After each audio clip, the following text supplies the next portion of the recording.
எல்லாருமே நல்லா இருப்பீங்கன்னு நினைக்கிறேன். இன்றைக்கி நம்ம என்ன பார்க்க போகிறோம் அப்படின்னா, வீட்டிலே வந்து சத்து மாவு வந்து ரெடி பண்ண போகிறோம். உடம்புக்கு ரொம்ப ரொம்ப வலுவு தரக்கூடிய ஒன்று. ரொம்ப சத்தான பொருட்களை வச்சு இந்த சத்து மாவு வந்து ரெடி பண்ணலாம். இப்போ இதுக்கு பார்த்தீங்க அப்படின்னா 33 பொருட்கள் இதில் வந்து சேர்த்துருக்கேன். இதில் வந்து பயிறு வகைகள் எல்லாமே 1/4 கிலோ எடுத்துக்கோங்க. தானிய வகைகள் எல்லாம் 1/2 கிலோ எடுத்துக்கோங்க. கோதுமையும் கம்பு மட்டும் 1 கிலோ எடுத்துக்கோங்க. சரிங்களா? கரெக்டான அளவு நீங்கள் எடுத்துக்கோங்க. இப்போ நான் என்னென்ன பொருட்கள் அப்படின்றத உங்களுக்கு நான் வந்து சொல்லிடுறேன். பயறு வகைகள் எல்லாமே 1/4 கிலோ அளவு. சரிங்களா? பாசி பயறு 1/4 கிலோ, வெள்ளை சோயா 1/4 கிலோ, தட்டைப்பயிறு 1/4 கிலோ, கருப்பு சுண்டல் எடுத்துக்கோங்க, அதுவும் 1/4 கிலோ. கருப்பு சுண்டல் உடம்புக்கு ரொம்ப நல்லது. பட்டாணி, கொள்ளு, இந்த பயிறு இப்போ நான் சொல்கிற பயிறு வகைகள் எல்லாம் 1/4 கிலோ அளவு தான். பீன்ஸ், கருப்பு உளுந்து உடம்புக்கு ரொம்ப வலுவு தரக்கூடிய ஒன்று. அதனால் கருப்பு உளுந்து சேர்த்துக்கோங்க. ராஜ்மா, வெள்ளை உளுந்து, இந்த 1/4 கிலோவில் பாதி மட்டும் வெள்ளை உளுந்து சேர்த்துக்கோங்க. வெள்ளை சோளம், கம்பு 1 கிலோ, கம்பும் கோதுமையும் 1 கிலோ, தானியங்கள் எல்லாம் 1/2 கிலோ. சரிங்களா? கவுனி அரிசி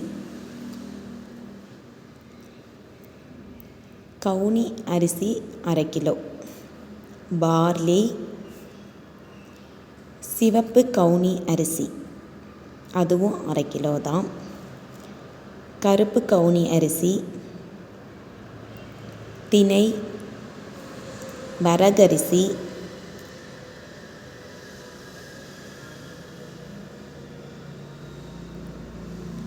சாமை அரிசி,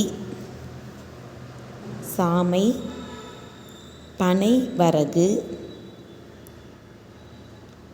ராகி, மக்காச்சோளம், கோதுமை 1 கிலோ அளவு, ஜவ்வரிசி, பொட்டுக்கடலை, நிலக்கடலை, சிவப்பு அவல், மைசூர் பருப்பு, முந்திரி, சுக்கு, பாதாம், ஏலக்காய். சுக்கும் ஏலக்காயும் வாசனைக்காக சேர்த்துக்கோங்க. இதில் பயிறு வகையெல்லாம் சேர்க்குறனால செரிமானத்துக்காக நம்ம சுக்கு வந்து எடுத்துக்கிறோம். சரிங்களா? ரொம்ப ஆரோக்கியமான இந்த பயிறு வகைகள், தானிய வகைகள் எல்லாம் சேர்த்து அரைக்கும் போது உடம்புக்கு ரொம்ப ரொம்ப ஆரோக்கியமான உணவு. இப்போ என்னென்னமோ உடம்புல பிரச்சனைகள்லாம் வருது இல்லையா? இந்த மாதிரி சத்தான உணவுகள் சாப்பிடும்போது ரொம்ப நல்லது. சரிங்களா? காசு செலவு பண்ணி ஹாஸ்பிட்டலில் போய் கொடுக்குறதுக்கு இந்த மாதிரி சத்தான பொருட்கள் வாங்கி உடம்பை ஆரோக்கியமாக வச்சுக்கலாம் இல்லையா? இப்போ நம்ம இந்த கம்பு, கோதுமை இதெல்லாம் சுத்தம் பண்ணிக்கோங்க. அந்த குச்சி ஏதாவது இருந்தது அப்படின்னா நல்லா சொலகு வச்சு புடைச்சிட்டு தூசி இல்லாமல் பார்த்துக்கோங்க.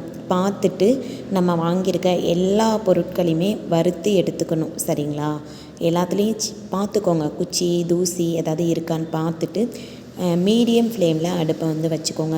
ஹை ஃப்ளேமில் வச்சு வறுத்துறாதீங்க. மீடியம் ஃப்ளேமில் வச்சு நம்ம இப்போ நான் சொன்னேன் இல்லையா, அந்த பொருட்கள் எல்லாத்தையுமே வறுத்து எடுத்துக்கோங்க. சரிங்களா? இந்த வறுக்கிறது எதுக்காக அப்படின்னா ரொம்ப வாசனையாக இருக்கும். மாவு வந்து சீக்கிரமாக வந்து கெட்டு போகாது. சரிங்களா? அதுக்காக தான்.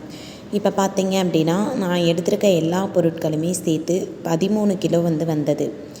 இது நம்ம காலையில் வந்து கூழ் மாதிரி ரெடி பண்ணி குடிச்சிக்கலாம். உடம்புக்கு ரொம்ப ரொம்ப நல்லது. சரிங்களா? என்னென்னமோ பொருட்கள்லாம் காசு போட்டு வாங்கி சாப்பிட்றோம் இல்லையா?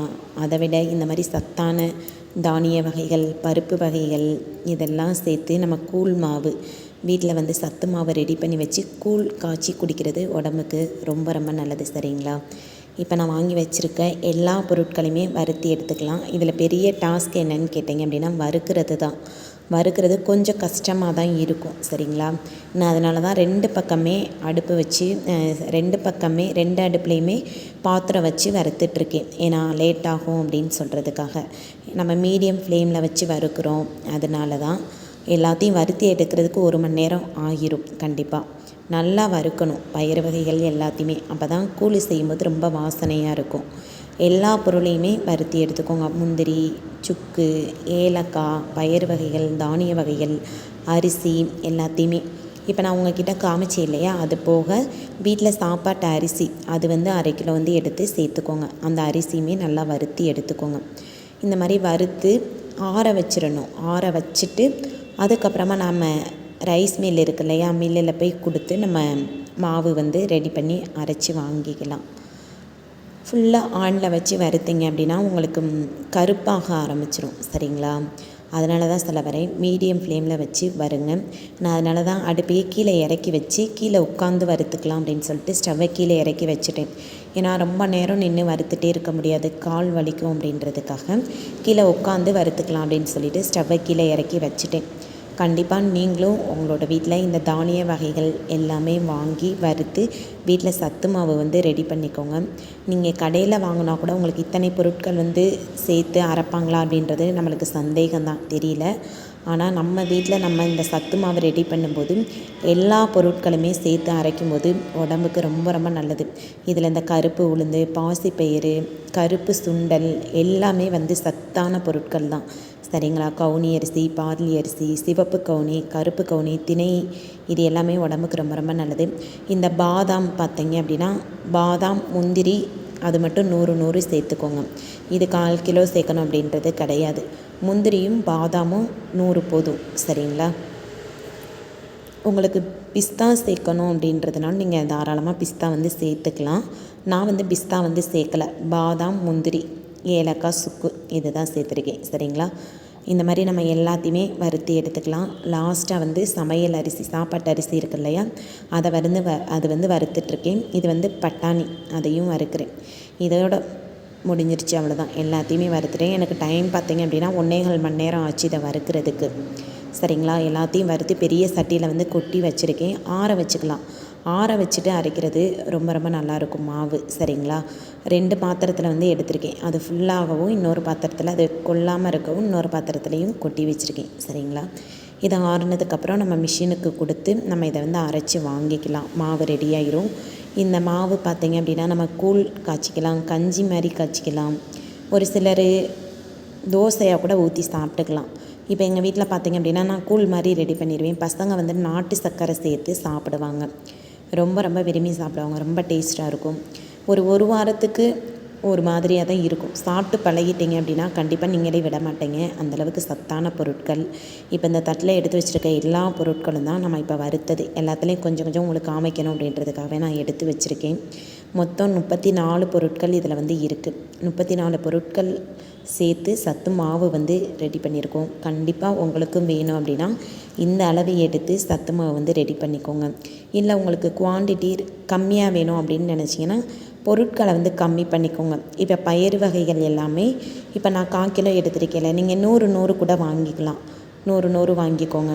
கம்மியாக குவான்டிட்டி மாவு அளவு கம்மியாக வேணும் அப்படின்னா அளவுகளை வந்து குறைச்சிக்கோங்க, தவறு கிடையாது. சரிங்களா? இப்போ எங்கள் வீட்டில் நாங்கள் 4 பேருமே கூழ் குடிப்போம். அதுக்காக தான் நான் வந்து நிறையா வறுத்து அரைச்சிருக்கேன். நீங்கள் உங்களுக்கு கொஞ்சமாக வேணும் அப்படின்னு நினச்சிங்கன்னா கம்மியான அளவில் வறுத்து அரைச்சிக்கலாம். சரிங்களா? இப்போ பார்த்திங்கன்னா மாவு அரைச்சி வாங்கிட்டு வந்தாச்சு. இந்த அளவு தான் இருக்குது. மொத்தம் 13 கிலோ வந்து வந்தது மாவு அரைச்சதுக்கப்புறம். சரிங்களா? மாவு ரெடி ஆயிடுச்சு. உங்களுக்கும் சத்து மாவு ரெடி பண்ணணும் அப்படின்னா இந்த அளவுகள் எடுத்து சத்து மாவு ரெடி பண்ணிக்கோங்க. உடம்புக்கு ரொம்ப ஹெல்த்தியானது. உங்களுக்கு இந்த பதிவு பிடிச்சிருந்தது அப்படின்னா மறக்காமல் நம்மளோட சேனலை வந்து சப்ஸ்கிரைப் பண்ணிக்கோங்க. லைக் பண்ணுங்கள், ஷேர் பண்ணுங்கள்.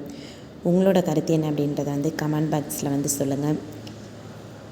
இதை நல்லா மூடி வச்சுக்கோங்க. சரிங்களா? இதேமாரி அடுத்த வீடியோவில் மீண்டும் சந்திப்போம்.